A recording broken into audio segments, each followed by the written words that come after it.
Hey, it's Jasper, and today we're talking about computer monitors. If you're like me, you probably spend a lot of time in front of a monitor. Some may say even too much. So it's probably worth taking the time to make sure you get the right monitor for your needs. But also, I'll admit, the monitor world is super confusing. There's all these features and specs, and nothing's uniform, and it's hard to know what makes sense to buy versus what's just going to be a waste of money. So this video is going to cover exactly that. We're going to start with some really cheap monitors, and then we're going to add some more money onto each option and say, hey, if you spend X amount more money, you'll get these features, and that will matter because you're a gamer or you're a creative professional or you work on spreadsheets a lot, etc. So we're going to try to talk about features, use cases, and we're going to dive into some of the fundamental specs that every monitor has. So things like aspect ratio, pixel density, refresh rate, color accuracy, and talk about why these might matter for you given your use case. Also, there'll be links in the description to all the products I talk about, and I'll also make sure I keep the links in the description updated. So in the future, if I see a great monitor for gaming or for workspace utility, or etc., I'll update the link. So we'll always be there with the best options for you. And yeah, who am I to talk about monitors? Well, yeah, I'm Jasper. You can see I've got 3 monitors here. I've got 2 monitors in the other room, and I've bought countless monitors. I know a thing or two about them. And this video is really to help kind of cut through the noise. There's so many people out there with opinions and are hyping up specific monitors. This isn't that. I'm just going to give you some straight facts, talk about what matters in what scenario, and allow you to make the most informed decision. So yeah, with that, let's get into it.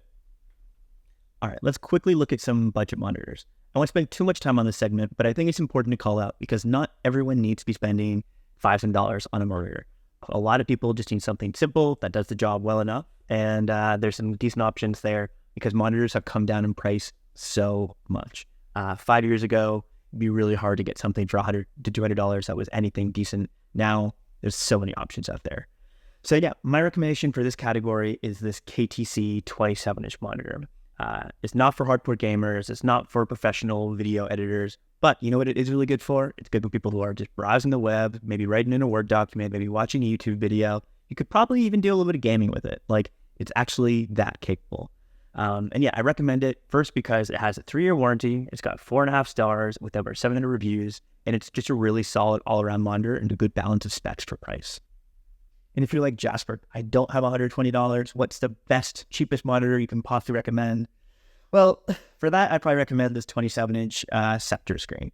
It's not going to win any awards. It's very bare boned, but it's pretty good value. You could also consider this Phillips screen as well. Either one of those, I think you can't go wrong if you're just trying to get something super bare bones. So now that we've got those budget options out of the way, let's get into a little bit more kind of exciting category, which is at least exciting for me because I'm a nerd, which is like the productivity category. That's basically what I have here. These are not going to be great if you're really into gaming or if you're like a professional creative who does video editing or photography editing. It isn't going to work. The refresh rate won't be fast enough for gaming, and the color accuracy won't be good enough for really visual editing. But if you use a lot of spreadsheets, if you do a lot of casual web browsing, if you watch YouTube videos, etc., and that's your dominant use case, these will be great. They'll be a bit of an upgrade from the budget picks we talked about earlier. So first thing that I recommend, and this might be a bit controversial, but that is get yourself a 4K monitor. 4K monitor goes back to that whole thing of pixel density we were talking about before. 4K monitors will have about 8 million pixels in them. The resolution is 3,840 by 2,160. You multiply those two together, you get 8.3 million pixels. For contrast, a 2K monitor, those are 2,560 by 1,440, and they have about 3.7 million pixels. And then a traditional, 1080p HD monitor, that's 1,920 by 1080, and that is going to be around 2.1 million pixels. So from a 1080p monitor to a 4K monitor, you get about 4 times the number of pixels. That's actually not where the 4K number comes from, but that's a whole other story. Doesn't matter. So yeah, pixel density is the main thing. And it sounds nice in theory, be like, Jasper, why do I need to have a really high pixel density screen that just kind of browse the web? The main thing is they're just so much crisper. Once you go to a 4K screen and then you start seeing other low resolution screens, all the text and everything just looks kind of fuzzy and looks bad. It's one of the biggest upgrades you can make that you can immediately see the difference on. And also a 4K monitor gives you some flexibility in resolutions, where sometimes I will change the resolution of my screen so it makes things a little bit smaller. Things still look great, but then I can just fit more on my screen. So yeah, I highly recommend them. They give you a lot of flexibility, and if your system can power it, kind of a no-brainer. And yeah, the best 4K monitor that I recommend, at least like the cheap 4K monitor, are these Dells. You can see I have two here, and they really work well. So they've got solid brightness. They're nothing too fancy. They only have 60 hertz refresh rate. So again, if that's going to be a sticking point for you, don't get these. But for my use case, it's totally fine. The only note I have is I use these as a Mac system, and they work fine for me. I've heard other people with Macs have a bit of issues with flickering on these. So if you have a Mac, I think your best option is the LG UltraFine. You can see that's what I have here actually in the middle. This again is another great value computer screen, and it has very good reviews with Mac users. So another one to consider. And then if you're feeling a little bit more spendy and you want to upgrade, there's some really nice Dell monitors that honestly, they kind of go toe to toe with Apple's much more expensive monitors, but they're just Dell. So they are not thousands of dollars. Instead, they're just many hundreds of dollars. The 32-inch one has a built-in 4K webcam, has actually pretty decent speakers in it, and it has much smaller bezels as well. So if you're really trying to get a premium kind of all-in-one computer screen, that's a great option. And there's also a pretty solid 27-inch one as well from Dell that's an upgrade over these. Again, it's got thinner bezels and kind of some higher-end specs with regards to contrast ratio and color accuracy. So those are other ones to look into if you're looking for a bit of an upgrade. Before we move on to gaming monitors, I really want to quickly touch on monitors if you are a programmer. Often programmers love to have monitors that have a lot of vertical screen space so that you can see all your code at one time. But sometimes you don't want to turn your monitor sideways because then you give up a lot of your horizontal screen real estate. So they've actually made some monitors specifically for this use case. And the first one is this one from BenQ. This one, you can see it has a pretty untraditional 4:3 aspect ratio. It allows you to get a lot of your code on the screen while still having a decent horizontal space as well. This is a very cool monitor. It's also 4K, so I really like it. And honestly, I'm tempted to replace my middle monitor with it because I don't personally love 16:9, but we'll see. And then the other monitor that I'm interested in is the LG Dual Up display. This is literally just two 16:9 monitors stacked on top of each other to create kind of one beast monitor. It's pretty amazing, but the one downside is, other than the cost, is that it just doesn't have a 4K screen resolution. It has a traditional 1080p resolution, which is pretty brutal for these specs and this price. But it's pretty like a novel screen that you can't really get anywhere else. So yeah, figured I'd bring those up. All right, the time has come. Let's talk about gaming monitors. You can see I don't have a gaming setup. I have a productivity setup, but it's still a topic that I think I know enough about to really help kind of bring people up to speed on some of the fundamentals. So yeah, let's get into it. First thing, I see gaming monitors as being all about trade-offs. They're built specifically to optimize for one kind of certain area, while kind of there's a lot of compromises that you give in order to get those benefits. So we're going to get into that. The first one is you're training more often than not resolution for refresh rate. Basically, it's just really hard for computers to push 8 million pixels and refresh all those pixels like 300 times a second. You've got to have an incredibly beefy graphics card to be able to do that. So more often than not, people will trade that resolution in order to get a higher refresh rate. The next kind of compromise that people often make is ultra-wides. Personally, I don't love ultra-wide screens. Instead, I prefer to have multiple kind of discrete screens for window management. But if you want to have a really immersive gaming experience, it probably makes sense to go for ultra-wide monitor. And then kind of as part of that, I don't love curved screens. I love flat screens. They don't have any distortion problems. But curved screens are definitely much more immersive, especially when you have an ultra-wide monitor. So it makes sense to do those trade-offs if you're going to be gaming a lot. I do just challenge you to consider how much you're going to be gaming versus how much you're going to be doing other things, and does it actually make sense for you to make those trade-offs? Okay, so let's talk about what gaming monitors are actually optimized for, because there's so many different metrics and kind of numbers associated with them, but there's really like three fundamentals. The first one is getting the absolute most up-to-date image from your computer onto the screen as quickly as possible. And this is obvious why it's important. If someone's shooting you, you want to know about it the instant it's happening, because every millisecond that it takes for you to figure that out is an advantage that the other player has. So there's a huge amount of energy that's gone into optimizing that one problem, and it's a pretty difficult problem to solve for. Number 2, making things as smooth as possible. Games, by their very nature, are often super visual. There's often a lot happening, and if you can refresh the screen more per second, the whole game is just going to feel so much smoother and better to play. And then finally, this isn't specific to gaming, but it's specific to like just things that are visual in nature, which is the high dynamic range problem. You have something that's really dark on the screen as well as something that's really light on the screen. How do you show both of those sections of the screen at the same time and have them both look really good? That is in itself is a really kind of interesting problem to solve for, which then brings me into screen technology. There's 2 main types of screens that exist: liquid crystal display, so that's LCD, and then there's OLED, which is organic LED, light emitting diode.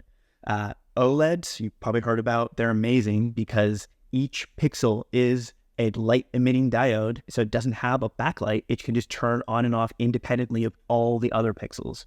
So that means that your blacks are actually black because there's no light shining from them, and your brights are actually really bright because all those are turned on and shining brightly.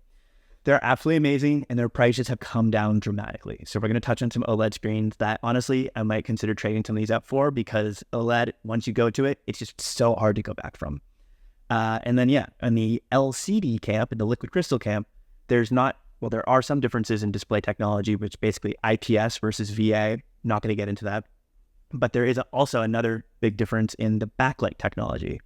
So some of them have what they call a mini LED. So this is where there's a bunch of LEDs, lights behind different sections of the screen that shine through. And basically, if it's really dark over here, it will turn off the lights just in that section, but keep the bright sections lit up very well, allowing you to kind of have this artificial lighting or dynamic lighting where not all the screen is really strongly backlit. You could have different sections lit different amounts. It's very cool and works overall pretty well. It's still no match for OLED, but it's a compromise. So let's get into some screens that I recommend now that I've bored you to death with the tech. So there are so many different types of gaming monitors. It could easily be a whole video to itself, and maybe it will be. Let me know if you want that. But for this video, what I think I'm going to do is just highlight 5 or 6 different monitors across a variety of price points and talk about why each one is so highly recommended. So the first one I'll touch on is this AOC 27-inch mini LED monitor. This is great. It's a little bit less than $300. It's got a 180 hertz refresh rate, which is excellent, the 1440 resolution, and it has the mini LED backlight, so you should get pretty decent HDR on this. And you can see it's got a 4.6 star rating and 17,000 reviews, so pretty hard to go wrong with that. Next one is the Samsung 34-inch, kind of the G5 monitor. This is $400. This is an ultra wide monitor and it's curved. So if you're really looking for something more immersive and this is a lot of screen for the money, I think you couldn't really go wrong with this one. The next option, which is getting up there in price, and there's 2 that are very similar that I figured I'd both mention. The first one is the Asus ROG Swift 27-inch OLED screen. It's about $750. Has a 240 hertz refresh rate, and it is just widely known as being an excellent gaming monitor. But like I said, $750 is pretty steep. And then the alternative to it is the Alienware. Again, it's another OLED screen, so you're going to get the really nice inky blacks. And this one has a 360 hertz refresh rate. So if you're really concerned about that and you have a graphic card that can actually support that, I'd go with the Alienware. And then moving on up is the Asus ROG 32-inch 4K OLED screen. This is amazing because now you have a 4K screen, so you're really going to need a graphics card to support this. It's OLED, so you're going to have incredible blacks, and it has a 240 hertz refresh rate. This is going to be an awesome screen to use as long as your system can actually handle it. And then finally, this one is kind of nuts, but it's the Samsung Neo G9. This is basically 2 4K screens kind of strapped together, and you have a 57-inch ultra-wide curved monitor. If you're going for maximum immersion and you can actually power this thing and you have $1,600 to drop, do it and let me know how it is because this screen looks absolutely epic. So That's clearly a wide spectrum of screens, but I don't think you could go wrong with any of those. And if you have any feedback or thoughts on other ones I missed, let me know in the comments below for this gaming section. Now let's talk about monitors for creative professionals. These monitors will have all the same attributes that we spoke about earlier, but the most important thing for someone who does a lot of video or photo editing is making sure that its colors are accurate. If it's not and they ship it, then someone else might see this picture or video and have it look weird on their screen. So this is really important and probably the factor that distinguishes a kind of creative monitor versus a layman monitor the most. I'll also say a lot of my designer friends do not like having curved screens because the curve distorts the image and now straight lines are no longer straight. So that's another factor. And then finally, that kind of HDR or contrast ratio point we talked about earlier is also really important here, where your darks still look good and your brights still look good. So with all that being said, I think the best monitor for most people who work in this space who don't have insane amounts of money to spend on like Apple cinema displays, it's probably the Asus ProArt display. This comes in 27 inches and 32 inches. It also comes in 2K and in 4K. It's highly color accurate, and in general, it's just great value. So I think that most people would be really happy if they wanted to go with this option. All right, I'm going to throw this in here because the title of the video is Best Monitor for Any Budget and Every Use Case, and this is an interesting use case. This is the portable monitor use case. When I'm at home, I've got my 3 monitors, and I love it. When I'm traveling, I just have my 14-inch MacBook, and that's not really enough, but I'm so used to this. So I'm really excited about these portable monitors because it means I can just pack it up, throw it in my bag, and go to a coffee shop, wherever, and I've got a 15-inch monitor that I can use to kind of put my spreadsheets, whatever, on the side. It's super handy, and the amazing thing is these are like $70. So highly recommended. There are fancier, higher resolution ones, but honestly, when I'm traveling, I'm just looking for like something bare bones, and for the price, you can't go wrong. So definitely check out this KYY one. I'll leave a link in the description. We've covered a lot of ground, and I've got 3 kind of closing tips for you when you're evaluating different monitors. Number 1, don't try to optimize for the monitor stand. What I instead encourage you to do is just buy whatever screen you want, and then take the stand that comes with the monitor and throw it in the garbage can, and just buy a desk stand or monitor stand or monitor arm like this. It just dramatically cleans up the desk, makes everything look a lot more professional. And then also you can put the monitors exactly where you want them because you've got the monitor arm that allows for exactly sort of adjustability that you want. Just look how clean this is. 3 monitors, 1 pole, all the wires are tucked behind it. It's just so much better than the really bulky monitor stands that typically come with monitors. All right, number 2, don't use speakers that are in the monitor. All 3 of these monitors have speakers built into them, and they sound like trash. I do not want to hear them. Instead, buy separate speakers. I have a whole YouTube video about that. I'll link it below, and they won't cost that much money, and you'll have such better sound. Cool. And then number 3, more and more monitors are coming with USB docks built into them. That is fine, but it gives me pause because often there's compatibility issues with USB docks, and the technology in docks is changing a lot. So what I would do is, buy whatever monitor you think makes sense, but I just wouldn't optimize for the dock being built in.